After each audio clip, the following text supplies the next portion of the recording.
We have different types of building drawings, and once you understand the type of building drawings, you can understand how the business of building drawings works, because the type of building drawings covers over about 50% of this business of building drawings. That is why some persons have lost building contracts, building drawing contract, because of they don't understand the type of building drawings and the details along that type.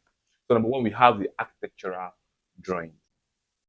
In fact, a lot of clients, a lot of customers only knows the architectural drawing, and that is the most popular. That is what you easily find in the space, in the internet, and social media flying around. You see building designs, rendered images. Those are architectural drawings. You see floor plans with doors, with windows, dimensions, and putting of sofas and other interior design. Those are architectural drawing. So architectural drawing is a type of building drawing. It is not the entirety of building drawing. It's just a part. It's just a part.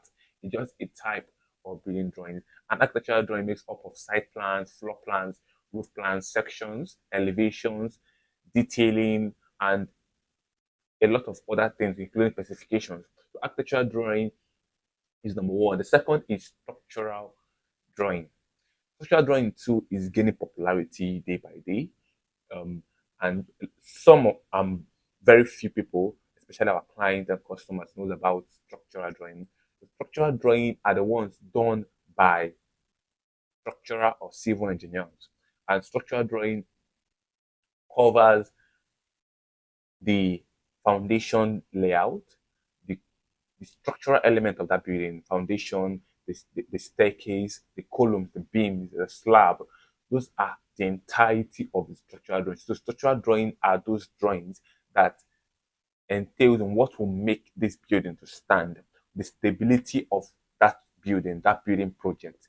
Those are what it entails in structural drawing, the stability, what factors are meant to be put in place for this building project, for this building that's going to be erected to stand properly amidst any environmental physical challenges.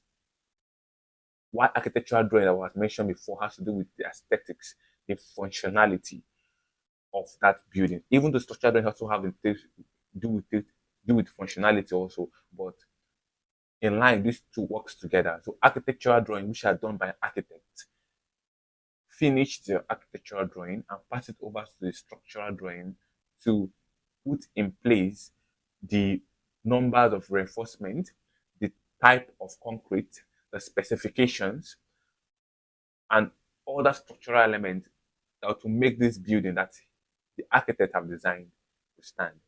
That is number two, which is number one is architectural drawing, number two is the structural drawing, and number three is the electrical drawing.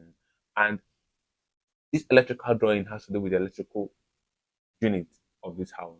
And as you know, once a building project is going on, we pay attention into where the electrical fittings will be.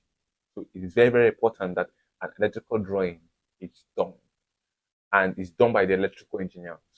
And this drawing has to do with the power of the house, the power supply, and the lightings of the house, where the socket, the fans, the ACs, the electrical units, and whatever has to do with electrical are being placed in the building project. Then the other has to do with mechanical drawings, which has to do with the HVAC systems of the house. We also have plumbing drawings too, how water comes into the house and how water leaves the house. What I mean, both clean water and both dirty water from the house also. So we have about in totality three groups of drawing, which is the electrical drawing, the structural drawing, and the MEP drawings. Now, this MEP has to do with the mechanical, electrical, and plumbing drawings. So once you understand these five drawings and how they work, then you can then, with boldness, relate with your clients or your customers how building drawings have been done. Now, for example, in most of our locality here in Nigeria and also across Africa, we have a particular set of drawings that is being done for a particular set of projects. Now, for bungalows, for example, bungalows are buildings that does not have a suspended floor. That is what bungalow means. It does not have a suspended floor. It's just going to have one floor, which is the ground floor plan, and then the roof. Bungalows, for example, does not need a structural drawing. Bungalows has to do with only architectural, electrical, and mechanical drawings. So whenever a client or a customer meets with you and says he wants to design a bungalow or any building at all, but does not have a suspended floor, either a bungalow residential building or a lock-up shop that is bungalow or a warehouse that is bungalow, this whole thing just have only three drawings, which is the architectural, mechanical, and the electrical drawing. But when a building at all has a suspended floor, be it bent, be it 5 stories or 4 floors or whatever, as far as there's a suspended floor in that building, there's a need for a structural drawing. And any building that is a story building, which is it has a suspended floor, makes use of the complete building drawing, architectural, mechanical, electrical, structural. It makes use of the whole building drawing, and that is what you are going to tell your clients to do. So these complete drawings in any building project makes up the building drawing that will go to your government or your local authorities for permit or approval.